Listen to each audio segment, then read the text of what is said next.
Hello, I'm Jim Cornell, and this is Base to Base, the weekly biotech podcast from Air Coastal Media.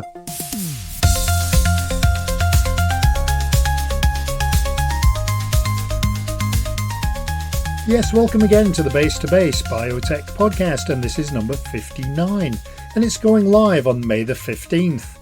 Well, the election has come and gone. My car insurance renewal arrived this week and it's up by almost 50% in spite of no claims, and even that was cheaper than the bill from the plumber. Clearly, I am in the wrong business. Please, no emails agreeing. Last week we had a conversation about congenital myotonic dystrophy with disease advocate Lisa Harvey-Duran and CEO and Chief Scientific Officer of AMO Pharma, Michael Snape. This week we're talking about biotech trends, among other things, with DIA Chief Science and Regulatory Officer Maria Vassileva and Medicus Pharma CEO Raza Bokhari about SkinJect and Gorlin Syndrome. If you do have news or suggestions for who should be on the podcast, or indeed any other suggestions or comments, please do get in touch at jim@deeptechdigest.com, which is also the address you can use if you want to advertise with us or sponsor a podcast episode or three, or for event coverage.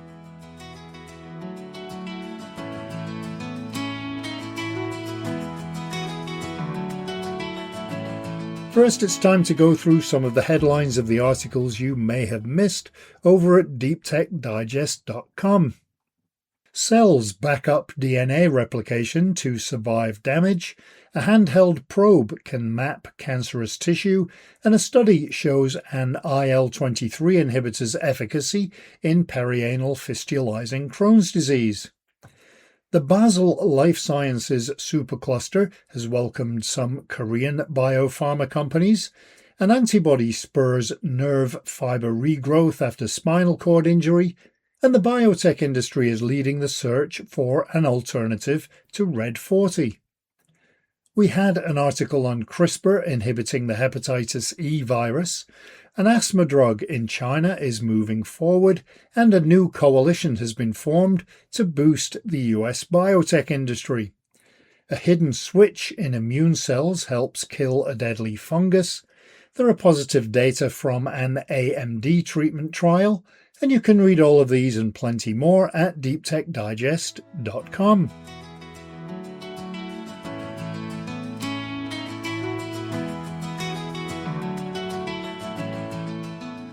Okay, first this week we're talking about a very successful method for treating basal cell carcinoma in patients with Gorlin Syndrome, a rare genetic disorder characterized by the development of multiple recurrent skin cancers. To tell us more, we're joined by the CEO of Medicus Pharma, Raza Bokhari. Hi Raza, so pleased you could make it to chat with us today about your work. Maybe first you could tell us about Medicus Pharma. Medicus Pharma is a NASDAQ-listed biotech life sciences company focused on accelerating clinical development program of novel and what we believe are disruptive therapeutic assets. We act as an incubator of these life sciences company. We identify, acquire, take control of companies that have novel therapies that are either in phase 2 or are phase 2 ready, and we acquire them largely through use of our securities and some cash upfront. We take control of these assets and we focus on advancing these clinical studies through a proof of concept phase, and with a positive grade data set, position them for acquisition by larger players for late stage and development and commercialization. We came on the scene little less than 3 years ago and currently have 2 portfolio companies. One is a SkinJect that is focused on advancing a novel therapy, a localized immuno-oncology therapy for non-melanoma skin diseases, particularly basal cell carcinoma of the skin. And our second asset, Teverelix, that came under our umbrella through acquisition of a UK-based company called Entev that is advancing a phase 2 study for advanced stage prostate cancer patients with high cardiovascular risk profile and preventing relapse of acute urinary retention in men, primarily due to enlarged prostate. How do you decide on what companies to invest in or to take over? We have certain parameters that we have over the years have refined. I am a physician by training and a serial entrepreneur. I have the high honor to chair a board of some very highly qualified entrepreneurs and executive in the biotech life sciences space, and a team that I lead all have worked together for quite some time in a span of between 5 to 25 years. And over these years, we have developed certain parameters which we believe is the best way forward, where we identify assets with end in mind. The addressable market opportunity post commercialization should be over $1 billion in revenue. That is the first criteria. Also, it addresses an unmet medical need, areas where there is still a gap in terms of the treatment modalities and an effective treatment outcome. Number 3, we look into companies that value between 10 to 25 million dollars in their valuation, more close to 10 million in value. And last but not the least, a phase 2 proof of concept study that would not require an investment of more than $10 million post acquisition. In addition, our interest is small molecules, is where we like to gravitate to, and also oncology centric, more and more in areas where we can address an unmet medical need in cancer lesions. Okay, so if we were to focus a little more on SkinJect now, could we set the scene and could you tell me a bit about Gorlin Syndrome? Absolutely. SkinJect was and remains our lead flagship therapeutic asset. It is one of those quiet innovations that is destined to reshape how non-melanoma skin cancer is approached and treated today.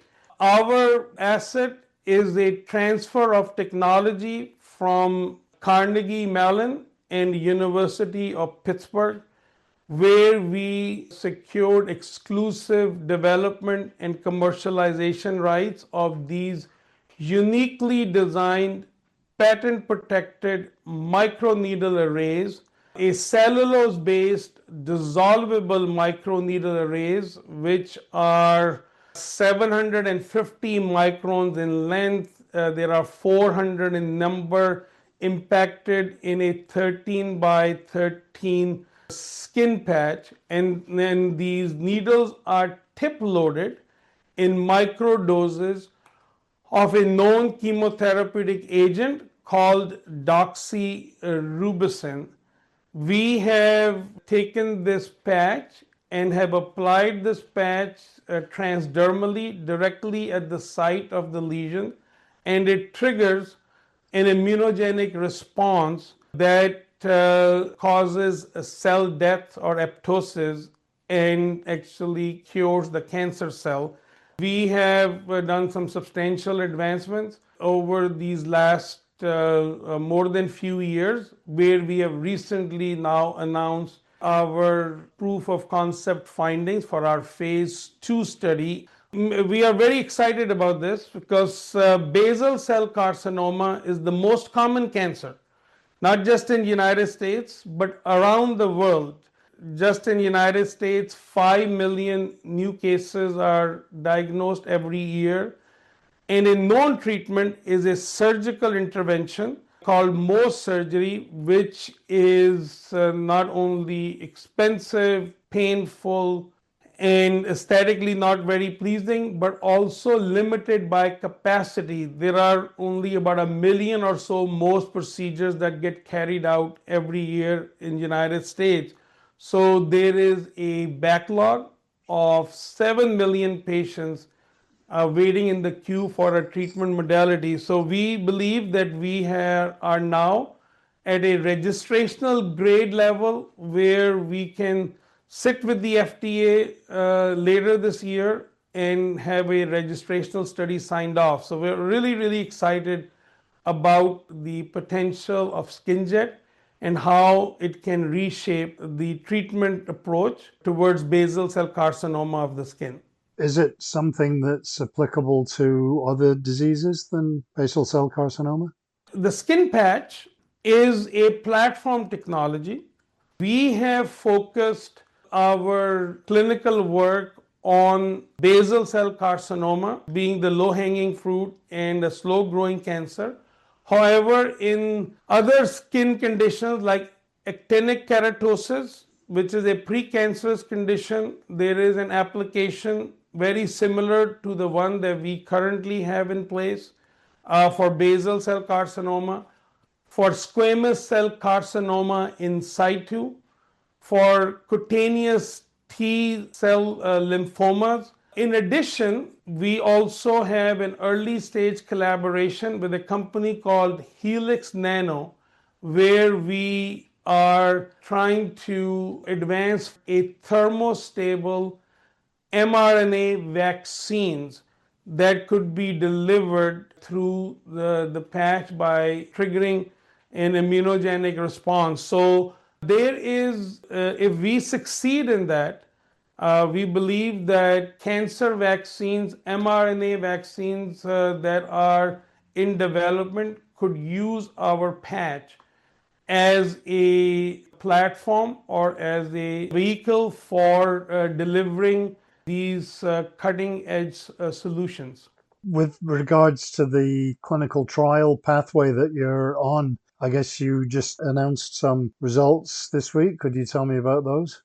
So for SkinJect, for our basal cell carcinoma study, the pathway to registration that we are following after receiving a Type C meeting guidance from the FDA is a 505(b)(2) pathway to registration, which is to bring to market a new commercial indication for doxorubicin, which is a known potent chemotherapeutic agent that has been on the market for some time. We are microdosing doxorubicin down to 200 microgram and are tip loading this doxorubicin on our microneedles and applying it to these basal cell lesions. And we just completed a 90 patient study in 9 sites across the United States. And last week we provided an expanded analysis of the protocol patients, which were 69 in number. And that 69 patients showed a very nice, clean and clear dose response curve, where the 200 microgram needle has shown to provide the best efficacy, both in terms of clinical or visual clearance and histological clearance or complete response, with 2 out of 3 patients showed a complete visual response. So on visual examination, the lesions were cancer free. And of those 2 out of 3 patients, 1 out of 2, so more than 50% or 55% had complete response on histological examination, so patients were cancer free. So this data set is a very remarkable finding that now is the foundation and basis of our registrational study design that we are incorporating in an end of phase 2 meeting package that is heading towards the FDA sometime before the end of this quarter. And we will sit in this end of phase 2 meeting, and we are very excited and have high confidence that we will get a sign off to now do a registrational study surrounding the 200 microgram patch. So we believe that we are approaching an inflection point. And so could you tell me a bit more about the recent meetings that you had on Capitol Hill? Our skin patch has, in addition to its very, what we believe is a transformational opportunity to treat basal cell carcinoma in general, which is the most common cancer. We also, in the fall of last year, formed a collaboration with a patient advocacy group called the Gorlin Syndrome Alliance. Gorlin syndrome is a rare autosomal dominant disease due to a genetic mutation that inflicts around 11,000 Americans, and the incidence of this disease is 1 in 31,000 newborns. And a Gorlin syndrome genetic mutation has several comorbidities, but one of their complications is a lifelong infliction of basal cell carcinoma lesions. During the course of their life, they can have perhaps 500 to 1,000 basal cell lesions. They are effectively never cancer free. And unfortunately, as a rare disease, they have no known approved treatment by the FDA. This alliance and collaboration that we formed with the alliance took us to do the rounds on Capitol Hill, where one of our board members from Spokane, Washington, Congresswoman Kathy McMorris Roger, that is our board member, and until recently was the chairperson of Energy and Commerce Committee that oversees FDA and perhaps 80% of US economy. Through her support, we met with the leadership at the Energy and Commerce Committee, the incumbent chair, as a bipartisan leaders in Rare Disease Caucus and Skin Cancer Caucus, to drum up support for use of our skin patch for Gorlin syndrome patients so that it gets fast-tracked and becomes available for them, but we hope within next 12 to 14 months. So we're really excited that there is an opportunity, a rare opportunity where clinical science, patient advocacy, and regulatory leadership could align and converge and bring a solution for those that otherwise have no treatment option for their basal cell lesions. So that is what took us to Washington. We were very well received. We are doing some follow-up, and along that way, we also had the opportunity in a one-on-one meeting with the commissioner of the FDA. But those conversations were more focused on disease states and the approach of FDA. But nonetheless, Gorlin syndrome is our focus to drum up the support of the leadership in Washington to fast track a solution for these patients. When it comes to the patients, what are your goals or hopes for them? Is it to be able to be cancer-free or for the cancer to be manageable, or what's the outcome? Well, Jim, it depends on the therapeutic area of focus. For basal cell lesions, but our phase 2 study has demonstrated that 1 out of 2 patients do become cancer-free. So get a complete response. Now that is a very high bar to meet in cancer treatment, as you would appreciate.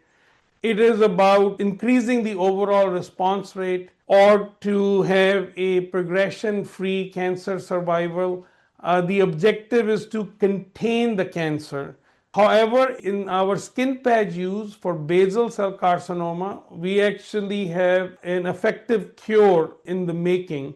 The overall objective of our clinical studies in these various therapeutic or more than few therapeutic indications that we currently are pursuing is improving patient outcomes. So that is the overarching principle, but for SkinJect, we actually have a cure in the making. That's excellent. Could you tell me a little bit more? You mentioned it earlier about Tavarelix. Thank you so much for asking about Tavarelix. It is a next generation gonadotropin releasing hormone antagonist. It is a decapeptide. It is an injectable where we are now advancing two approved phase 2 studies. Our lead study for Tavarelix is for advanced prostate cancer patients with high cardiovascular risk profile, which is currently in a dose optimization study where we stand to hopefully demonstrate that what is the optimum dose we should use for an approved pivotal study of 1,500 patients where patients with advanced prostate cancer could also get an approved therapy that is cardioprotective.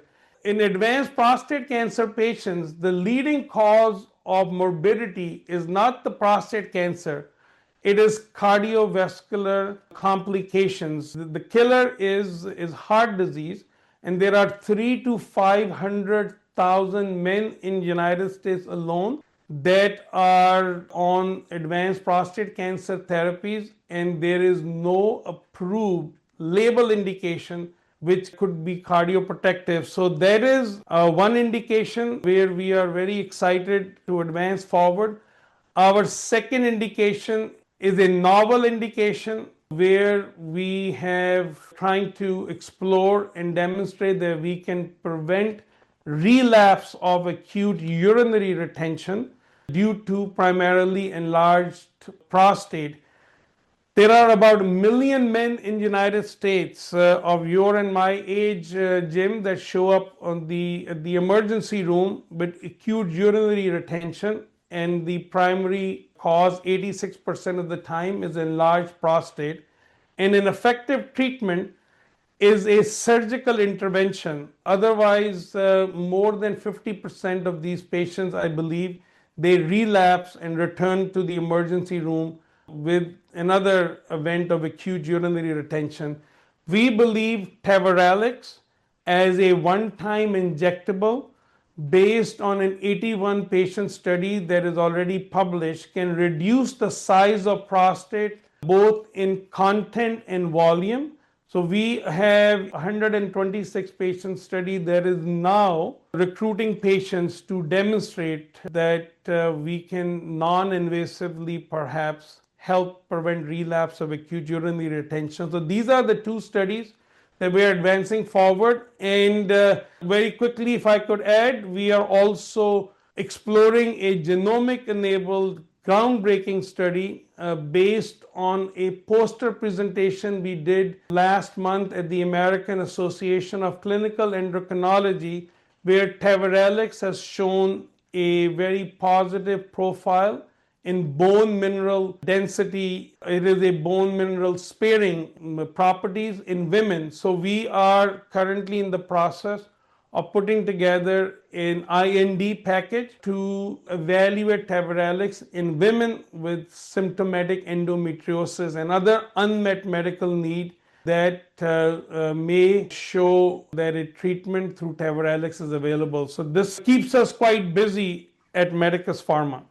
Yeah, I can imagine lots of work going on there. What do you see as the future for those products? Is it something that you want to take through to develop commercially, or will you need a partnership for that? How do you see that playing out? So thank you for asking this question, Jim. Our business model is to find these assets, acquire them, when they are either in phase 2 or are phase 2 ready. We invest our time and resources to get them through a phase 2 study, secure what we hope would be every time a decision grade data set, and then we position these assets for acquisition and partnership or collaboration by bigger players that would do the late stage development and commercialization. So our focus is to remain and excel in advancing studies to a phase 2 proof of concept. So we continue to focus on that, and that is where we believe that we are executing quite well. And is there anything else in your pipeline, or do you have any other potential things that you're working on? Well, we continue to look for novel opportunities to add to the pipeline, as they say, to increase the shots on goal, the frequency of shots on goal, so that we can increase the odds of successful outcomes. But however, we have a full plate with 3 active phase 2 studies, a Gorlin Syndrome subset, a registrational grade study that we are putting together, a package for the FDA, including a genomic enabled groundbreaking study in the Middle East with Cleveland Clinic Abu Dhabi for symptomatic endometriosis. So we believe that we have adequate number of indications in the works. However, so far, every year we have added additional assets. At least one we have done in our limited history of nearly 2.5 years or so. So you never know what may come before us. Drug development is planning the unplannable. When opportunities present and they are compelling, the prudent ones, they grasp on these moments of opportunities. Is there anything that you wanted to talk about that we haven't covered? Well, we are also believe amongst the leaders in the forefront in incorporating agentic AI proprietary platform on the clinical development side. Artificial intelligence, machine learning has made very transformational advances in drug discovery. Even before artificial intelligence, automated programs would help researchers in the lab to compress the time to assembling new formulations. There is less focus and it is more of a wild, wild west when it comes to incorporation of artificial intelligence in the clinical development side, especially in site selections, in dynamic site selections, in simulating patient recruitment, and also pharmacodynamic guided patient selection to improve the outcome of these clinical designs. We have formed a collaboration with a company formed by alums of DeepMind and Google Brain, where we believe that we could, within next 12 months or so, could be sooner, incorporate artificial intelligence in these clinical studies, advancement programs, so we could make the studies more not just time efficient, but also cost efficient. In essence, we are trying to add velocity behind biology.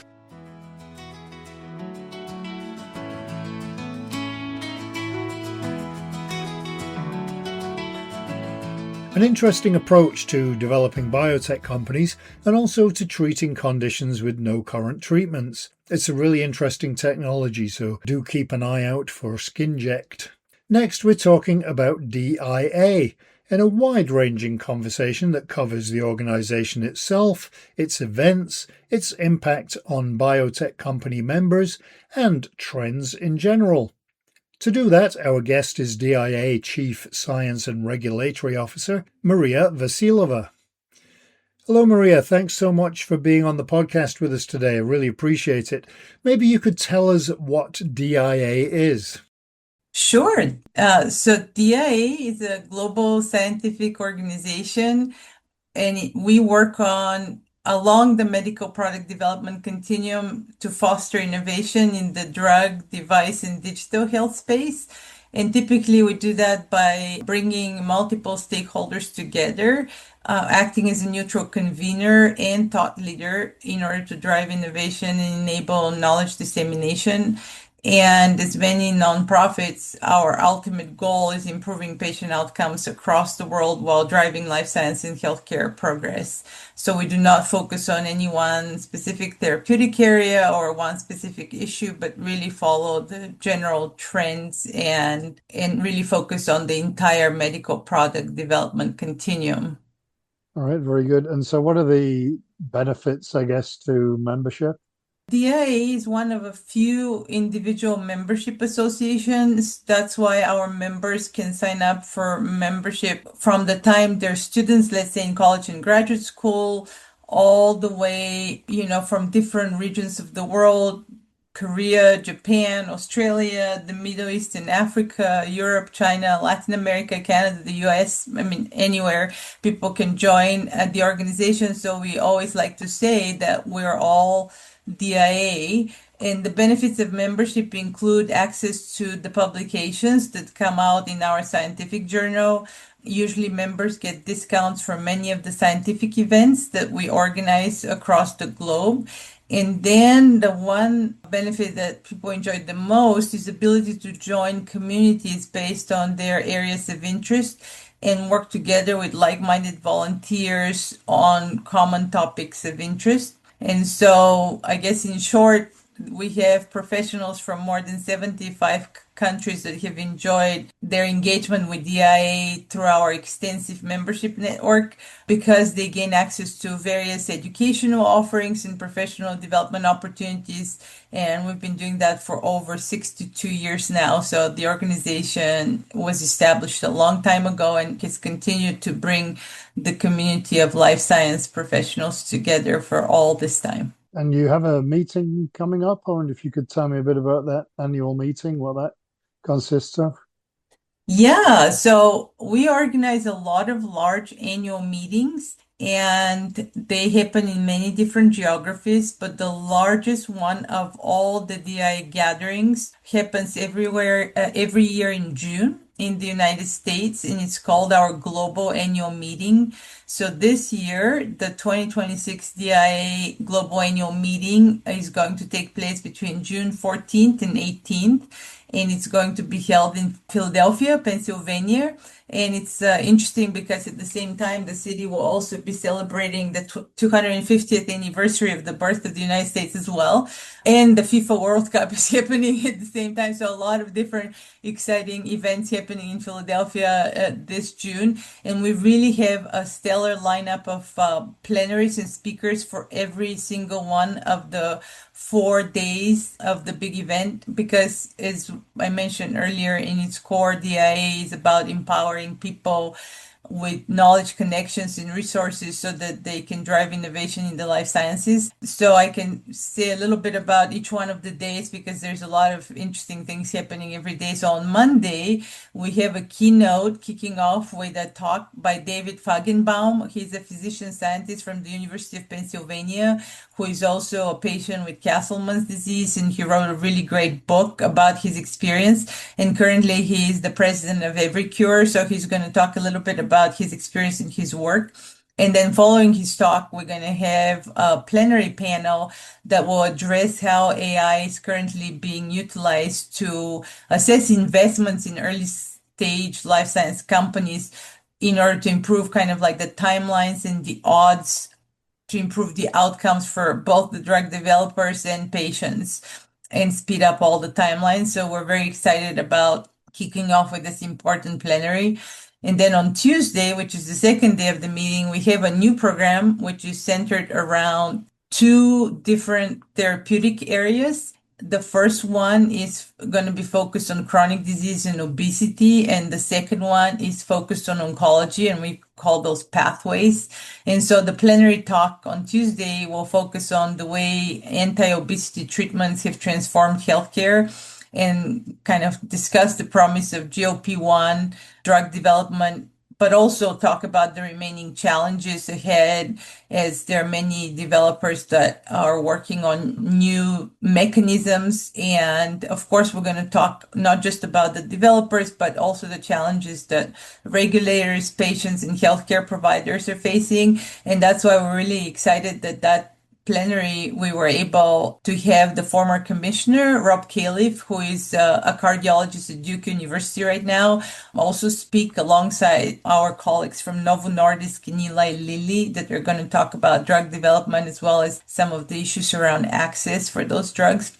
And then in order to not focus on only those two therapeutic areas, we thought it's important on Wednesday to talk about some of the innovative therapies like CAR T. So we have a really exciting fireside chat that I'm really lucky to be moderating with Bruce Levine. He's at the University of Pennsylvania and one of the really strong innovators working in the CAR T space. And he's going to be speaking to one of the DI friends, Bradley Watts, who is a patient that he's been receiving CAR T therapy. And we even heard that they'll be playing a music video, which is really nicely educational about the development of CAR T. So we want our meeting to really bring people together, but also, since we have early career individuals and students, want to make it as educational as possible. And that day on Wednesday, which is the third day of the global annual meeting, we're going to kick off our lift series for the first time with a pitch competition and a series of trainings for biotech companies. And then the final day of the event, Thursday, we always have the FDA town hall that brings many experts from FDA to talk about their current priorities and trends. And because AI is such a hot topic lately, we're also going to have a closing talk on AI trends and applications. And then throughout the event, we also have some more exclusive by invite only type of gatherings, such as our executive forum, which this year we're co-organizing with McKinsey, and that's scheduled to take place on the first day of the global annual meeting. And then, as always, we have a lot of the regulatory leaders, like the head of the EMA, MHRA. Last year, we had the head of the FDA with us, Martin McCary. And so we have a number of regulatory town halls to talk about the regulatory agency priorities. And of course, we know people want to enjoy themselves while we're at their meeting. So on Wednesday night, we're going to have our Celebrate event, which is an award ceremony that is a perfect place to mingle. And also we honor a lot of the life science leaders and patients. And this year the event will be held at the National Constitution Center. So a lot of excitement about the meeting, and we're very busy right now because we're 1 month away from the event. So we're looking forward to seeing a lot of people there. And obviously busy times because you've just had your event in Europe. Could you tell me a bit about that one as well? Yeah, certainly. So our second largest events after the global annual meeting are our two meetings, one in China, which is taking place this month in Shanghai, and the other one is our annual meeting in Europe. So this March, the event was for the first time being held in Rotterdam in the Netherlands. And we were very lucky to have the head of the European Commission, as well as really a lot of EMA experts and presenters alongside the high-level participants and experts from industry, both pharmaceutical and biotechnology leaders, as well as leaders from patient advocacy organizations. And of course, we always have students and people with lived experience participating alongside the other European regulators and technical and academic experts joining the conversations. The LIFT series that I mentioned we're going to have at the global annual meeting, we also had the same event in Europe with a pitch competition and several trainings for the biotech sector attendees. And we also, on the second day of the event, hosted a digital and AI showcase where people could come and engage really in person with some of the exhibitors and kind of touch and feel and discuss some of the innovation that we're seeing all around us. And then one session that I really enjoyed is the cell and gene therapy session, which we had on the last day of the meeting. I was the moderator, and it allowed us to begin some of the early discussions about our global consortium on cell and gene therapy, which we're planning to launch later this year. Also, we held the executive forum in Europe as well. That's another by invite only event. And as always, that covers the hot topics for executives in Europe. And this year, a lot of the discussions were focused on how to bring innovation and clinical trials back to the old continent, and how to balance managing risk from a regulatory standpoint with continuing to support and drive progress in innovation. So there were some very spirited discussions, and always we closed the event with Take 5, which is summarizing the 5 insights from every major session that the chairs put together, and we make them available to the attendees right after the meeting. So we were very happy to see so many important insights that were generated during this event this year. What would you say? Obviously, you've explained what these events are and all of the great things that happen there. What do you say to people who are maybe thinking about attending these events? What are the reasons for being there? Yeah, I mean, we get this question a lot.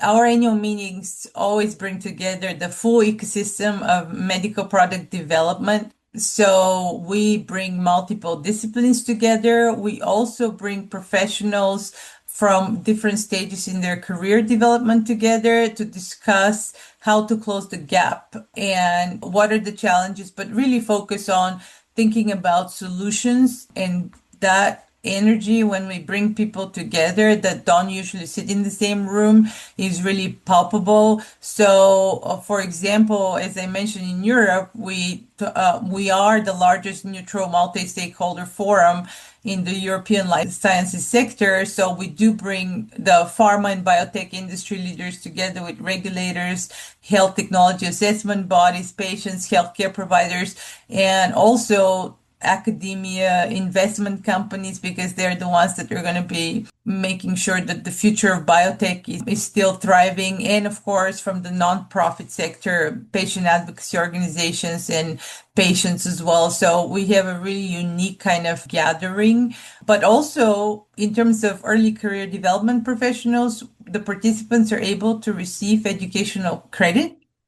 And also, sometimes we have short courses or adjacent events that take place on site. And those are very useful to engage with. And again, because of the focus on engaging with biotechs this year, we are really thinking about how to bring emerging innovation into the ecosystem to find the funding, partnerships, and regulatory clarity really that needs to be had by biotechnology leaders in order to think about developing their companies for the future. And so we're very excited to be bringing together such diverse stakeholders from, let's say, Eli Lilly, Blackstone, Harvard Medical School, Flagship Pioneering, Third Rock Ventures, Modi Ventures. I mean, we have a really unique environment of bringing everybody together. And still, what we're most proud of is that DIA is a neutral convener, and we continue to offer consistent, non-partisan space for conversations. I know today it's rare to find this type of an environment where we can focus on uniting people around shared goals. In healthcare, that's always been the intention of our meetings, and we're always supporting kind of having the patient voice in biomedical research represented. So we really always, after the events, look forward to hearing the outcomes of the conversation and focusing on solutions. So that's another thing that makes us unique, is that we don't just offer a forum for discussion, but then we can take some of the gaps and focus through research on some of the programs and then develop trainings around the implementation. So taking the idea all the way through to development. And how do you help members with the challenges that they face? And what are some of the biggest challenges you're seeing right now? Yeah, that's a good question. I mean, as I mentioned, we take the discussions from the meetings and then we really hone in on identifying the scientific priorities. And then sometimes we create executive roundtables that can bring a smaller group of experts together and talk through how we can launch public-private partnerships or research projects to address some of the gaps. And once the frameworks are established, we have courses and trainings and capacity buildings that can ensure the implementation is adopted in the field. Sometimes the challenges are regional, sometimes they're global, and we try to address those with the help of our committees of experts. We have a Science Policy Advisory Council. We have a Council of Regulators that brings the regulatory bodies from across the globe together to talk through things. Sometimes we have patient advisory councils that we implement in order to help us with some of the decision makings on the priorities. But we truly cover all the topics from early development through clinical trials and regulatory approvals, and then emphasize the importance of treatments in achieving their reimbursement approval, because if the patients can't get access, then all the scientific advancement is in vain. And so we understand that healthcare systems across the world are now under growing pressure because of rising costs and the increasing disease burden. And there are also persistent gaps in access. So we really focus on addressing the challenges at scale, because that requires both scientific innovation and integrated efficient models to deliver this consistent, sustainable access and affordability through the continuum of care. And we really believe that it takes having all the stakeholders working together, both globally and across disciplines and functions, to solve the problems and prepare for the future. So I like to call what we do is like the United Nations of biomedical science, because we truly try to address some of the most pressing challenges. And we can talk about specifics. Of course, I mentioned AI already. In the therapeutic areas, there are various issues that can be always addressed in order to move the field forward. But we look for those threads that kind of cut across many different disciplines and try to focus on those the most. So depending on where we want to take this next, we can certainly talk about AI. I know that's a very hot topic and always something that we think about a lot. Definitely, yeah. You mentioned that a couple of times already, and it's something that it seems that everybody wants AI, but there's a little bit of confusion over what that means to different companies. I mean, how can you, or how do you help companies distinguish between what they need and the hype and the value? Yeah, I mean, AI is a hot topic, but it's also a topic that needs to be defined because it can mean different things in different contexts. So, for example, we focus on the utilization of AI in medical product development and healthcare, but mostly in the medical product development and regulatory approval spaces. So, for example, at DIA, we have a consortium creating a number of frameworks for implementation of AI in drug development based on current case studies. So the team is working on standardizing the terminology and developing frameworks so that each individual company can learn from what has already been done and kind of think about a framework for implementation internally based on their context. That's one thing, for example, that we do as a specific project. Another thing that we're planning on organizing is an executive roundtable on utilization of AI in regulatory review. So all agencies now have various guidances that have come out in the AI and have different approaches to managing risks. There's always a human in the loop when they're still utilizing AI for some efficiencies.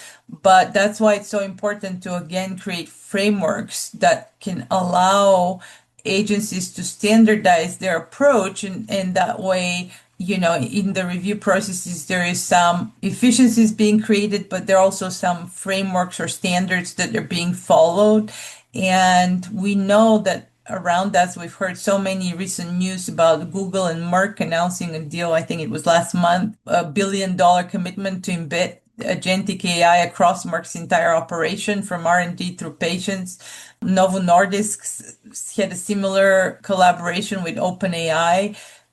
I can continue to mention companies that they're partnering with others, QVIA with NVIDIA, but there's still a governance gap. So the industry has made its bets, but no one has really fully worked out what it means for the drug review process and how AI is being utilized and whether or not a human needs to be in the loop. So at DIA 2026, at our annual meeting, we will have FDA and EMA and the Japanese agency PMDA and MHRA in the UK has been one of the leaders from the regulatory perspective on utilization of AI to achieve efficiencies to improve their review times. But all those regulators will be sitting alongside the technology innovators from Google and OpenAI, as well as the pharma companies, and talk about what is it going to take to have this change management process.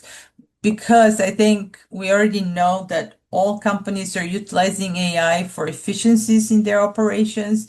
And in some of the clinical programs, they're utilizing AI in the drug discovery process. But we may be able to utilize AI to completely transform the entire drug development process. It may change completely. And that's the kind of discussion that we would like to have more from a philosophical standpoint, and to think about what are the frameworks and guidelines we need to have in place as we think about the future, because it is rare for technology innovators to be sitting alongside the people who are utilizing their technology. And that's what we want to, really drive. And then, of course, there are funders that need to participate in those discussions, because we've been hearing so much about the huge influx of funding going in the AI space. And that does affect some of the trends for funding of life science companies as well. And something that we hear all the time is funding, and it, I guess, varies depending on where in the world you are, but it's clearly always an issue. What are you seeing in that field? Yeah, I mean, it's been a rocky year, but I think overall life science funding in 2026, I think, is experiencing a rebound, and it's mostly because of the increased venture capital activity and a surge in licensing deals. So investor confidence is rising as capital re-engages with a focus on companies with strong clinical data and AI-driven platforms based on our previous discussion. But of course, there's also the continued pressures from the geopolitical tensions that we're seeing around the world, and also a lot of drug pricing reforms that are occurring in real time. So some of the areas that continue to see a large investment today are the advanced therapy space, so cell and gene therapies. Another area that's near and dear to my heart, obesity drugs in the metabolic space. Like, again, the understanding that it's important to invest in treatments for chronic diseases, because those patients live with for the entirety of their lives. And then the oncology market, because of precision medicine and the promise that it offers, especially in that space, as well as the autoimmune space, we're seeing some increased investment there. But of course, as you mentioned, the trends vary region by region, and some of them are global trends, but some of them, are very specific to given regions. Right. Are you seeing any other trends globally or in specific regions? In Europe, there are not as many investments in the early stage companies. As we speak about the European continent as a whole, probably the UK is seeing the biggest investment in early stage companies because of the concentration of venture capital there.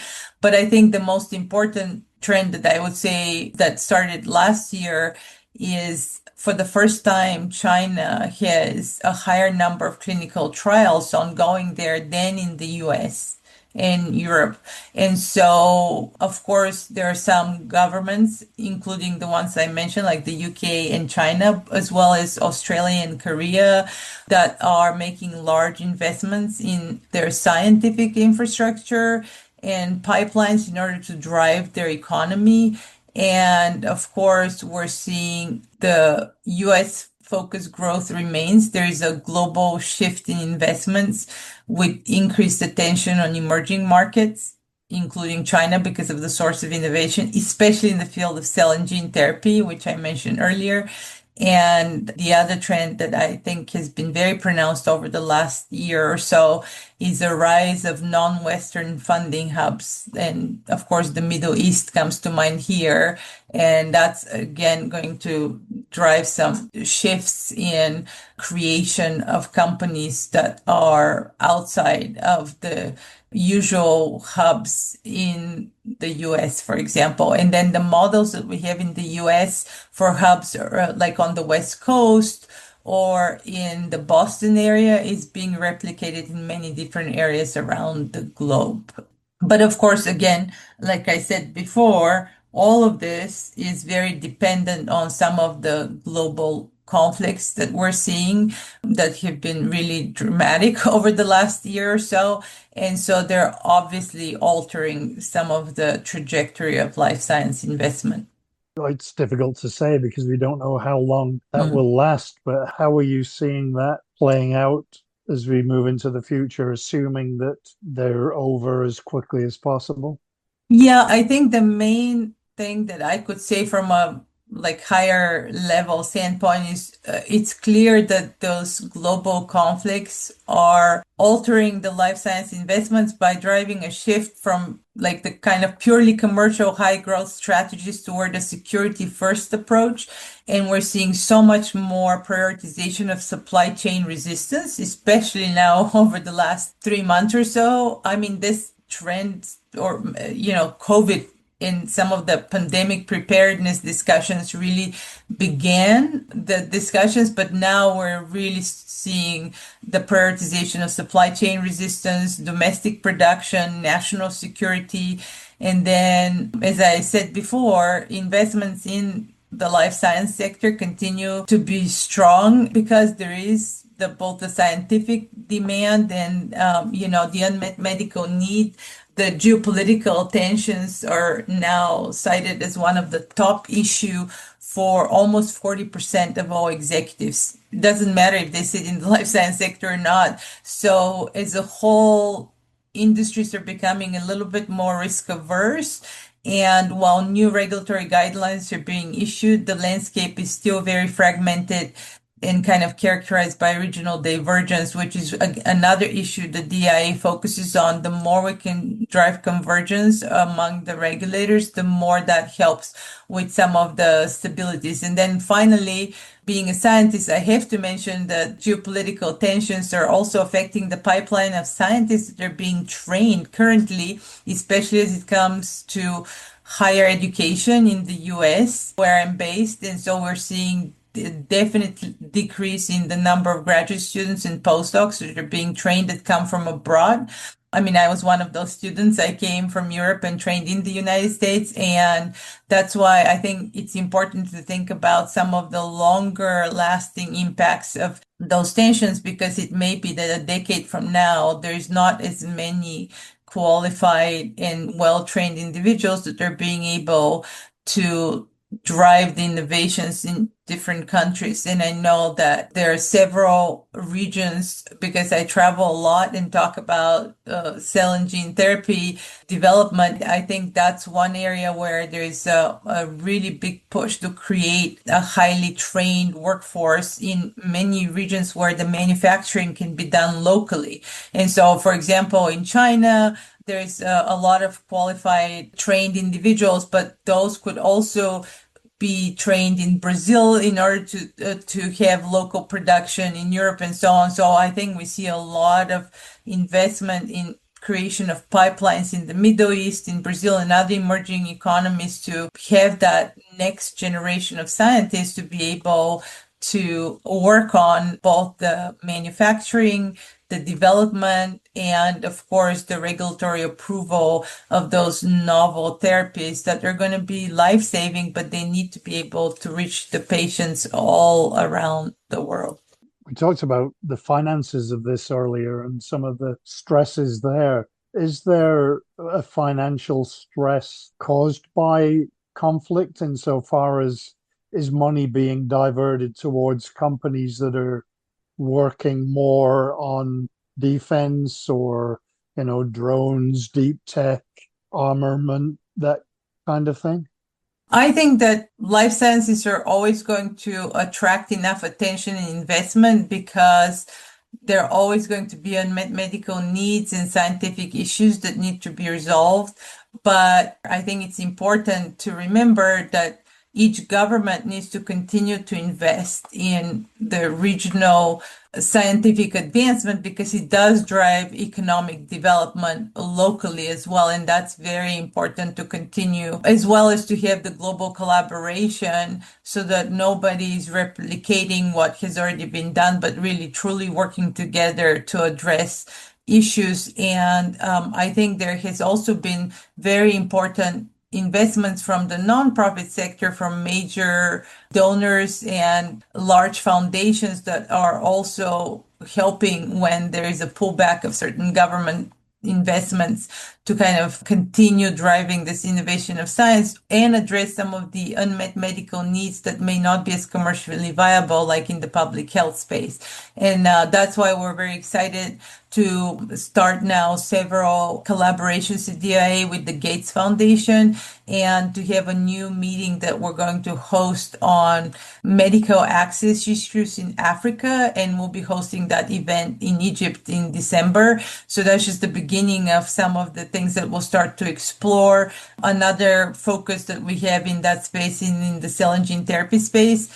Again, there has been a wonderful scientific advancement, but we would like to see the therapies being available to people all around the globe, no matter where they live. And so that's another thing that we're going to try to think creatively as a community to address some of those access issues and then some of the issues around finance as well.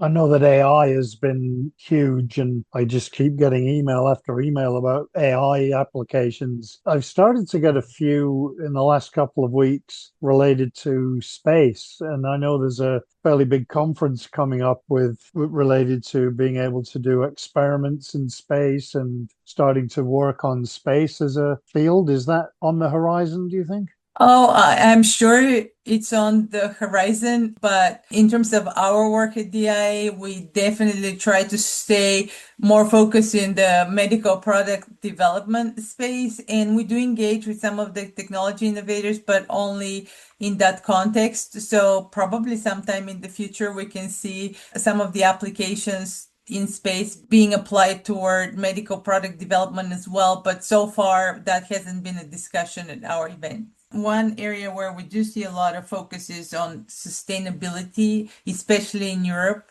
in terms of like how do you make sure that the utilization of AI and its application is not affecting sustainability initiatives in climate. And so that's one thing that for sure is being discussed a lot. And of course, energy consumption and other things like that. So those are issues that we hear, and it just demonstrates how wide-reaching some of the discussions can be. No field can operate in isolation from other fields, and that's very important. And that's exactly why we think it's so important to bring people together who work on different areas with a common goal, and that is thinking about patients and how do you make the world a better place by solving problems that are theoretical but also that drive changes in outcomes for individuals and for public health as a whole. So that's why it's no matter where one sits in that medical product development continuum, I think it's very important to keep hearing from our most important stakeholder, the patient, and that's why it's I find this to be a very rewarding role because you get to see and hear from people all around the globe about their issues and conditions they're facing, not with a focus on a specific therapeutic area. Although my background is in chronic disease and metabolic disorders, I've been lucky to engage with a lot of different people with lived experience through this job, and it's been very important to hear from them and to keep engaging them in our work.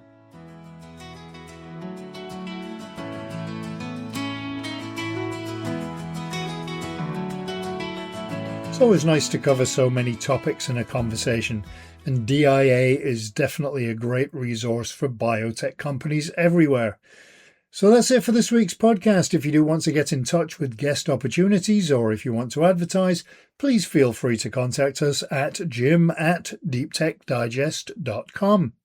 So until next time, wherever in the world you are, I hope you have a great week ahead. Thanks for listening, and I hope you'll join us again next time for another Base to Base Biotech podcast.